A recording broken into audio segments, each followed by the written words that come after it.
ஹலோங்க, கார்த்திகை தீபம் இன்னைக்கான எபிசோட் ரொம்பவே ஃபன்னாக தான் இருந்துச்சுன்னு சொல்லணும். ஃபர்ஸ்ட் சீனில் தீபா ரொம்ப மன உருகி பாடிட்டு இருக்காங்க. கார்த்திக்கும் தீபாவும் ஒன்றா இருந்த தருணங்க, எல்லாத்தையும் சந்தோஷத்தை எல்லாத்தையும் நினச்சி பார்த்து ரொம்ப ஆசையாக பாடிட்டு இருக்காங்க. அதை எல்லாருமே ரொம்ப ரசித்து கேட்டுட்டு இருக்காங்க. அபிராமியும் ரொம்ப உருகி போய் பார்த்துட்டு இருக்காங்க. தீபாவும் ஃபைனலாக பாடி முடிச்சிடுறாங்க. அப்போ அபிராமி வந்துட்டு என்ன ஒரு அழகான குரல், எவ்வளோ ரசிக்கிற மாதிரி பாடிட்டு இருக்க தெரியுமா தீபா அப்படின்னு சொல்லி நிறைய புகழ்ந்து பேசிகிட்டு இருக்காங்க. அப்போ தீபாவே வந்துட்டு அவங்க மாமா கிட்ட கேட்குறாங்க, மாமா நீங்கள் எதுவும் சொல்லலையே அப்படிங்க போதும் அதான் அத்தையே சொல்லிட்டேங்களேம்மா, அவ்வளோ அருமையாக இருக்குது நீ பாடுறது, இன்னும் கொஞ்சம் நேரம் கேட்டுகிட்டே இருக்கலாம் போல இருக்குது, அவ்வளோ இனிமையாக இருக்குது அப்படின்னு சொல்லி அவரும் பாராட்டுறாரு. மீனாட்சியும் சொல்கிறாங்க, ஆமாம் தீபா ரொம்ப சூப்பராக பாடுற, உன்னோட வாய்ஸ்க்கு நானே அடிக்ட் ஆகிட்டேன், சீக்கிரமாக உன்னோட சிக்னேச்சர்லாம் ரொம்ப டிஃப்ரெண்ட்டாக போட்டு பழகிக்கோ ஸ்டைலாம், ஏன்னா நிறைய பேர் ஆட்டோகிராஃப்க்கு நிற்க தான் போகிறாங்க, ஃபர்ஸ்டாக நான் நிற்பேன் அப்படின்னு சொல்லி மீனாட்சி பேசுகிறாங்க. இந்த பக்கம் ரியாவுக்கு ஐஸ்வர்யாவுக்கு அவ்வளோ கடுப்பாக இருக்குது, ஐயோ தாங்கவே முடியல இதுக்கு பண்ணுற அக்கப்போரு அப்படிங்கிற மாதிரி நின்றுட்டு இருக்காங்க. அப்போ தீபாக்கு அவ்வளோ சந்தோஷமாக இருக்குது, எல்லாருமே பாராட்டி பேசும்போது அப்போ ஜோசியர் வந்துடுறாங்க. வாங்க ஜோசியரே வாங்க அப்படின்னு சொல்லிட்டு உட்கார வைக்கிறாங்க. அப்போ எல்லாருமே பார்த்துட்டு இருக்காங்க, என்ன காரணத்துக்காக வந்திருப்பார் அப்படிங்கும்போது பார்க்கும்போது அபிராமி சொல்றாங்க, எல்லாமே நல்ல விஷயத்துக்காக தான் வர சொன்னேன், கார்த்திக்கு தீபாவுக்கும் கல்யாணம் ஆனதுக்கப்புறம் முறைப்படி நம்ம வீட்டில் எதுவுமே பண்ண முடியல, பிரச்சனை அப்படின்னு ஓடிருச்சு, இதுக்கப்புறம் நேரம் கடத்தக்கூடாது அப்படிங்கறதுக்காக தான் ஜோசியரை வர சொல்லியிருக்கேன், சாந்தி முகூர்த்தத்துக்கு நேரம் குடிக்கிறதுக்காக அப்படிங்கிறாங்க. அப்போ உடனே ஐஸ்வர்யாக்கு அப்படியே பொங்கு எழுகுது, அத்தா இப்போ என்ன அதுக்கு, முதல்லயே வீட்டில் நிறைய பிரச்சனை போயிட்டு இருக்கு, கார்த்திக் வர சேலஞ்ச் பண்ணிட்டு ஆஃபீஸ்க்கெல்லாம் போயிட்டு இருக்காரு, இந்த நேரத்தில் இதெல்லாம் தேவையா அப்படிங்கிறாங்க. உடனே அபிராமிக்கு அவ்வளோ கோவம் வருது, ஐஸ்வர்யா நான் பண்ணால் கரெக்டாக தான் இருக்கும், அந்த பிரச்சனைலாம் போயிட்டே தான் இருக்கும், கார்த்திகோட இந்த வீட்டை விட்டு போயிடலையே, அவன் சேலஞ்ச் பண்ணியிருக்கா அப்படிங்கிறதுக்காக நம்ம எல்லாம் சாப்பிடாம தூங்காமையா இருக்கோம், எல்லாமே அதுபடி நடந்துட்டு தானே இருக்கு, நடக்க வேண்டியது எல்லாமே நடந்துதான் ஆகணும் ஐஸ்வர்யா அப்படின்னு சொல்லி ஒரு முறை மறைக்கிறாங்க. ஐஸ்வர்யாவும் அமைதியாகிறாங்க. ரியாக்கும் ஐஸ்வர்யாவுக்கும் தாங்கவே இல்லை, அவ்வளோ வைத்தறிச்சலாக இருக்குது இந்த மாதிரிலாம் முடிவு பண்ணும்போது.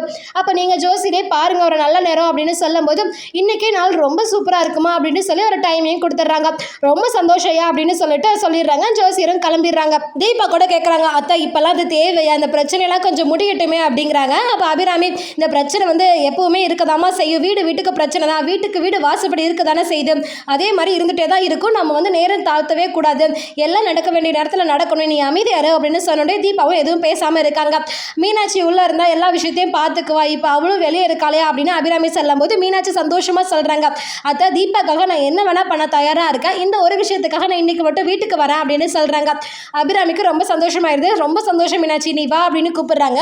அப்போ மைத்திலியும் அதை நானும் அவளுக்கு கூடவா இருந்து ஹெல்ப் பண்ணுறேன் அப்படின்னு சொல்லிட்டு 2 பேரும் ரூம் டெக்கரேஷனுக்கு போயிடுறாங்க. மைத்திலியும் மீனாட்சியும். ரியாவுக்கு ஐஸ்வர்யாவுக்கு அவ்வளோ கடுப்பாக இருக்குது, இப்போ இந்த நேரத்தில் இதெல்லாம் தான் முக்கியம், கருமம் அப்படிங்கிற மாதிரி 2 பேரும் பேசிக்கிறாங்க. அபிராமி தீபா கிட்ட கூப்பிட்டு உனக்கு கார்த்திக்கும் ட்ரெஸ் கொடுத்துருக்கேன், இந்தாங்க இதை வச்சுக்கோங்க அப்படின்னு சொல்லி கொடுக்குறாங்க.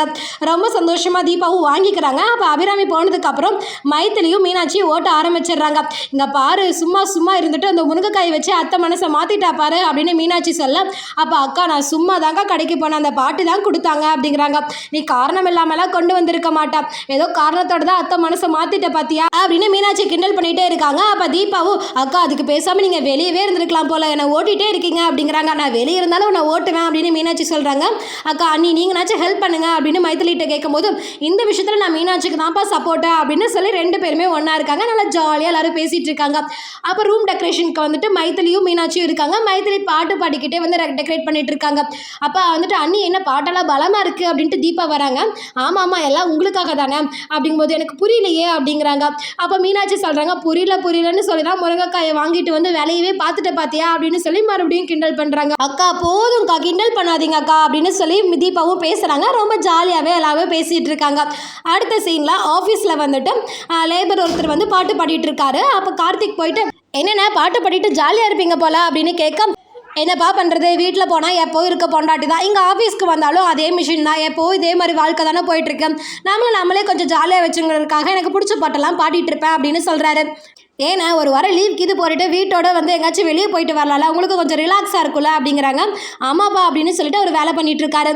அப்புறம் ஒரு 2 லேபர்ஸ் ஒரு பாக்ஸ் எடுத்துகிட்டு வராங்க. கூடவே ரம்யாவும் வராங்க. ஒரு மிஷின் கிட்ட போயிட்டு அந்த பாக்ஸில் இருக்க மிஷின் ஓப்பன் பண்ணி செட் பண்ணுறதுக்காக எல்லாரும் பார்த்துட்டு இருக்காங்க. அப்போ கார்த்திக்கும் அவர் கூட இருந்தவரும் போகிறாங்க. போயிட்டு ரம்யா கிட்ட கார்த்திக் சொல்கிறாரு, மேடம் இந்த மிஷினுக்கு இந்த இது செட் ஆகாது, இந்த போர்டு இதில் வச்சோம் அப்படின்னா ஃபயர் ஆகிடும் அப்படிங்கிறாங்க. அப்போ ரம்யாவுக்கு கோவம் வந்துடுது. நான் 10 வருஷமாக இதே கம்பெனியில் இதே லேபர்ஸை வச்சு நான் கம்பெனியை ரன் பண்ணிட்டு இருக்கேன், எனக்கு தெரியும் எந்த மிஷினை எங்கே செட் பண்ணணும், என்ன ஃபிக்ஸ் பண்ணணும், என்ன டெக்னாலஜி இருக்குது எல்லாமே எனக்கு தெரியும், எதை விஷயத்தில் கரெக்டாக இன்ஸ்டால் பண்ணுங்கிறது எல்லா அப்டேட்ஸும் எனக்கு தெரியும், எனக்கு அப்டேட் தெரியாதுன்னு நீ சொல்றியா அப்படிங்கிறாங்க. அப்போ கார்த்திக்கும் பொறுமையாக சொல்லி பார்க்குறாரு, இல்லை மேடம் நான் அப்படி சொல்லலை, இந்த இன்ஸ்டால்மெண்ட்டுக்கு தகுந்த டெக்னாலஜி இது கிடையாது, இதை ஃபிக்ஸ் பண்ண அப்படின்னா மிஷின் வந்து ஃபயர் ஆகிடும், அதுக்காக தான் சொன்னேன் அப்படிங்கிறாங்க. நீ தேவையில்லாத வேலை பார்த்துட்டு இருக்காத கார்த்திக், நீ கிளம்பு அப்படின்னு சொன்ன உடனே கார்த்திக்கும் போயிடுறாரு. அவர் கூட இந்த லேபர் சொல்கிறாங்க, எதுக்குப்பா உனக்கு இந்த தேவையில்லாத வேலை, நானும் இங்கே மெக்கானிக்காக இருந்திருக்கேன், இந்த அம்மாக்கும் எல்லாமே தெரியும், நானும் பார்த்தேன், அந்த மிஷினுக்கு பொருந்தின மிஷின் தான், அதெல்லாம் இன்னும் ஆகாது அப்படிங்கிறாங்க. இல்லைண்ணா இப்போ வந்து அந்த டெக்னாலஜி வளர்ந்துருச்சு, இந்த போர்டு வந்து அதில் செட் பண்ணால் கண்டிப்பாக அக்செப்ட் பண்ணிக்காது அப்படின்னு சொல்லி கார்த்திக் அவர்கிட்டையும் சொல்கிறாங்க. சரி எனக்கு என்ன, அவங்க கம்பெனி கிளாஸ் ஆகணும் தான் நான் அவ்வளோ தூரம் சொன்னேன், ஏற்றுக்காத போது நான் என்ன பண்ண முடியும் அப்படின்ட்டு கார்த்திக்கும் அவரோட மிஷினில் போய் வேலை பார்க்க ஆரம்பிக்கிறாங்க. அங்கே மிஷின் எல்லாம் இன்ஸ்டால் பண்ணிவிட்டு எல்லாமே ஃபிக்ஸ் பண்ணிடுறாங்க. மிஷின் ஆன் பண்ணுங்க அப்படின்னு ரம்யா சொல்லும்போது ஆன் பண்ணோடனே ஃபயர் ஆயிடுது. எல்லாருமே பயந்து தள்ளி போயிடுறாங்க. அப்போ ரம்யா மட்டும் கத்துறாங்க, யாராச்சும் வாங்கலாம் மிஷின் ஆஃப் பண்ணுங்க அப்படின்னு சொல்லும்போது கார்த்திக் ஓடி வந்து மிஷின் ஆஃப் பண்ணிடுறாரு. அப்படியே ரம்யாக்கு அப்படியே ஒரு அசிங்கமாக போயிடுது, நம்ம இவ்வளோ பேசிட்டோமே அப்படிங்கிற மாதிரி பார்த்துட்டு கார்த்திக் என்னோட ரூமுக்கு வாங்க அப்படின்னு சொல்லிட்டு போயிடுறாங்க. அப்போ வந்துட்டு அந்த கூட இருந்தவர் சொல்கிறாரு, போச்சுப்பா உன்னோட வேலையே கிளிய போகுதுன்னு நினைக்கிறேன், அது மேலே சரியான காண்டில் இருக்குன்னு நினைக்கிறேன், ஏன்னா அது சொன்னது படி நடக்கலை, நீ சொன்னபடி நடந்துருச்சுன்னு சொல்லி அதுக்கு ஒரு கௌரவம் இருக்குது, அதனால தான் உன்னை கூப்பிட்டுருக்குன்னு நினைக்கிறேன், சரி போயிட்டு வா என்ன நடந்தாலும் பார்த்துக்கலாம் அப்படிங்கிறாங்க. கார்த்திக்கு உள்ளே போயிடுறாங்க. போன உடனே வந்துட்டு கார்த்திக் அமைதியாக தான் நிற்கிறாரு. நீ சொன்னதான சரியாயிருச்சு, நான் வந்து ஃபர்ஸ்ட் டைம் என்னோட டெசிஷன் தப்பாயிருச்சு, ஓகே அப்படிங்கிற மாதிரி சொல்கிறாங்க. அப்போ கார்த்திக்கு வந்து கொஞ்சம் அது சிரிச்சுக்கிட்டு அந்த டேபிள் எல்லாம் சாஞ்சு நிற்கிற மாதிரி நிற்கிறாரு. பார்த்தியா கொஞ்சம் எனக்கு கொடுத்துட்டு உன்னோட வேலையை காட்டுறான், ஸ்ட்ரெயிட்டாக நில்ல அப்படின்னு சொல்லி ரம்யா வான் பண்ணுறாங்க. கார்த்திக்கும் ஸ்ட்ரெயிட்டாக நிற்கிறாரு.